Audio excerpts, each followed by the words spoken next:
I've approached this very differently and with a great deal of frustration as an electrophysiologist, because there are some sobering statistics. 30 to 50% of sudden cardiac death due to coronary disease occur as the first cardiac event. 1/3 of sudden cardiac deaths occur in patients with known coronary disease or risk markers, but power insufficient to be a useful marker of sudden death. And only a small percent have well-established risk markers.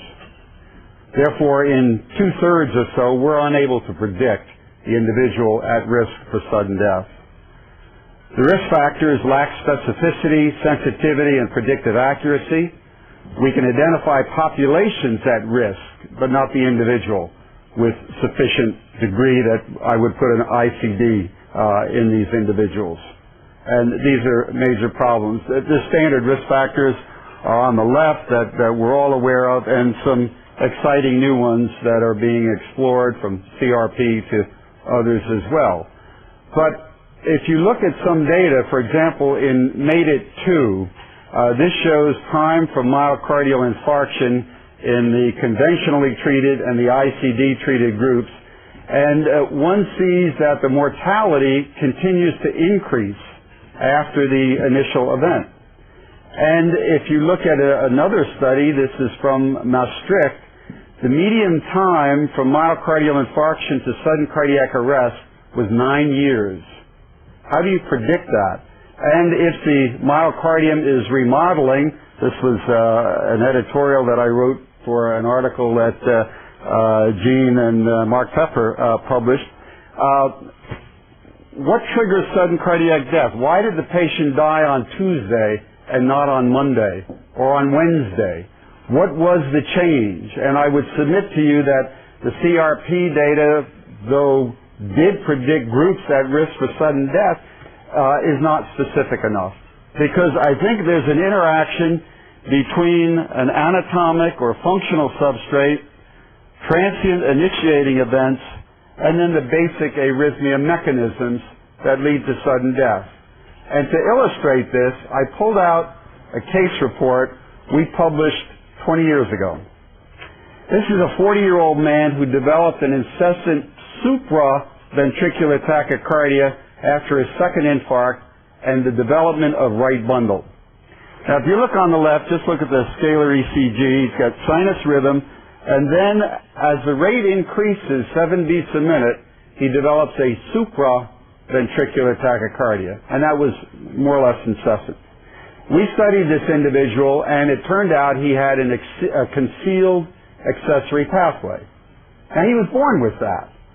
But he never had his first episode of tachycardia until he developed an infarct with a right bundle. He had the substrate all this time, but never developed tachycardia. So what happened? You see on the top, prior to infarct, the conduction went down the AV node and His-Purkinje system rapidly, and every time it attempted to turn around, do we have a laser? Oh, great. Into the accessory pathway, the accessory pathway was found to be refractory, and it always met with block. Thank you. Here. Now, after the infarct, with the right bundle, his His-Purkinje conduction prolonged 40 milliseconds. During a rate of 74, he still gets down quickly enough and can't turn around to re-enter and have tachycardia, but when the rate increased a little bit more, there was further slowing of conduction, and now he could re-enter. My point is that remodeling that alters conduction by a few milliseconds can start a tachycardia in a substrate that was present for 50 years but never used. It took the development of a bundle branch block for this to happen. And this may indeed make that individual 9 years after his infarct a candidate for sudden death. Now, there's some speculative data here, but I want to show you one study which we published about different sites of premature ventricular beats and whether or not they could start a tachycardia. This is the use of optical mapping in an isolated wedge preparation, but the guts of the data are here. We created ischemia in this model. Now, the epicardium is more sensitive to the effects of ischemia than is the endocardium, for unknown reasons. Prior to ischemia, conduction, when we stimulate the epicardium here, travels to the endocardium without any problems. Stimulate the endocardium, travels to the epicardium without any problems. Now with 390 seconds of ischemia, there's lateral conduction delay, but still transmural conduction. The endocardium is more resistant to ischemia, so there's good propagation. Now after 500 seconds of ischemia, there's lateral block. The impulse travels to the endocardium and re-enters to the epicardium. The impulse here travels normally. What does this mean? Well, if you had a PVC arising in the endocardium, it would propagate without delay, block, or re-entry. But a PVC starting in the epicardium would produce lateral block and re-entry and precipitate VT or VF. And let me show you the images. This is now after 500 seconds of ischemia. We're pacing the epicardium, and you see the re-entry, classic figure of 8. But we pace the endocardium, and there's propagation transmurally with no conduction delay or block. So depending on where a PVC arose, it could initiate or not initiate VT or VF. So we call these windows of opportunity, and timing is very critical for the development of reentrant arrhythmias. So you need timing and you need a substrate. Now you also need to consider the site of the infarct and the areas of reentry that may or may not produce a tachyarrhythmia. This is from another study in an animal. This is the scar or the border zone scar with the infarct over here using optical mapping. And I just want to make a couple of points. The anatomic location of the reentrant circuit in VT involves the ischemic or the infarct area, and the reentrant loop is as depicted here. And I can skip that one, but show you the actual pictures. This are 4 beats. This is the first one. The second one, the third one, now you see progressive conduction delay over here, and the fourth one with conduction delay and now reentry. And this is how VT starts. This could be sudden death if the timing were very critical. And can be clockwise reentry, as you see on this side.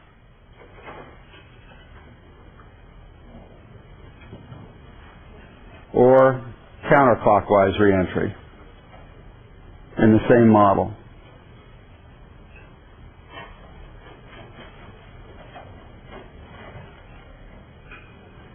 But if the timing is not exquisitely accurate, one gets non-sustained VT. Here, for example, this is a premature beat which reenters a couple of times, blocks here, and stops, and then there's no VT and no sudden death.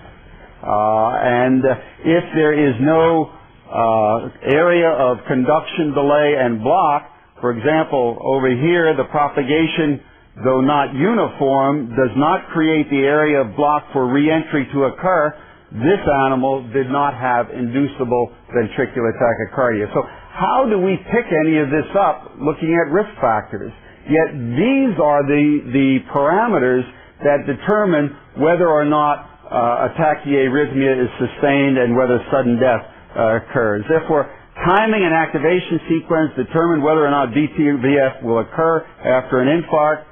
And I don't know how to evaluate that with risk factor analysis. I want to show you one other piece of data that we're actually presenting in a couple of days and raise the potential issue whether a period of ischemia can predispose to ventricular tachycardia fibrillation by other mechanisms. This is again the same animal model, this canine ventricular wedge, and this was a creation of long QT3. This is sodium inactivation, which can be replicated with anthropluorine.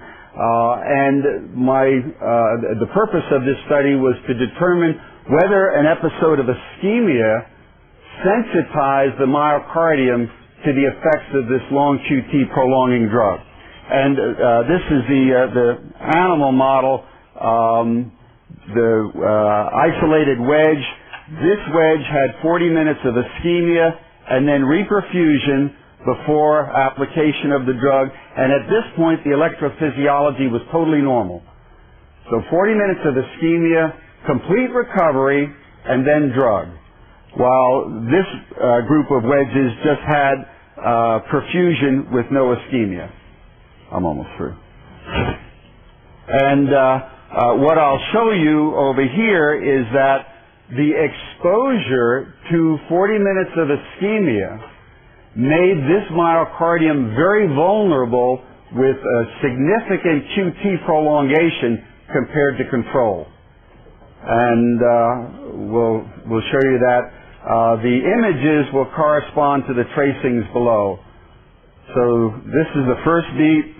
That's over here. This is the second beat. Eventually. It's a slow speed. And then there's a repetitive response that was spontaneous. This is the fourth pace beat over here.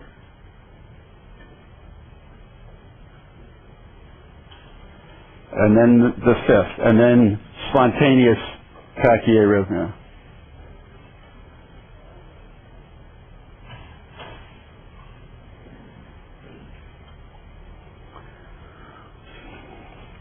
Now initially this is focal activity that's rather haphazard, and then you'll see very nice reentry develop.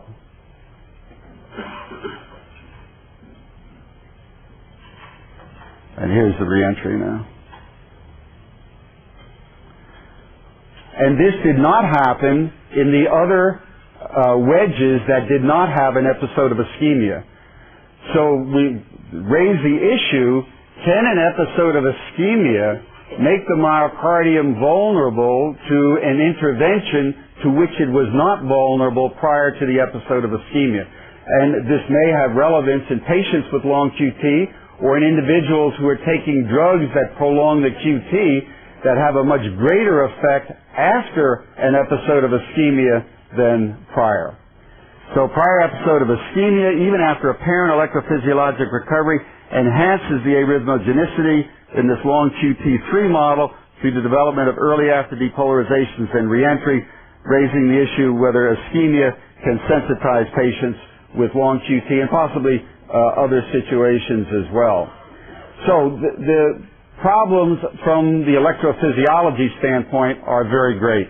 The triggers are myocardial EP processes that probably determine the onset or lack of VT-VF or sudden death, which are difficult to measure clinically, and the indirect EP surrogates don't really measure these phenomena and obviously give us no clue about mechanisms.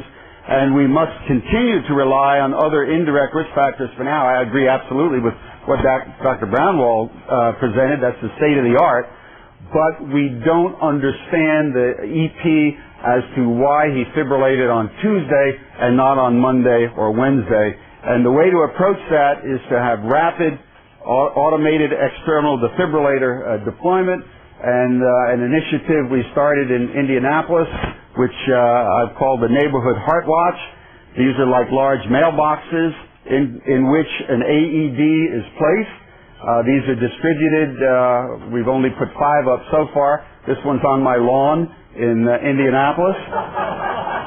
And all 38 houses that live around this area have keys to this box and have access to the AED. We must never forget that 8 out of 10 sudden cardiac deaths occur in the home.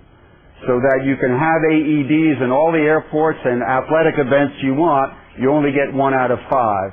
And this is an attempt then to get the AED out into the home, into the community, and allow rapid access while we're still trying to unravel the basic electrophysiology. Thank you very much.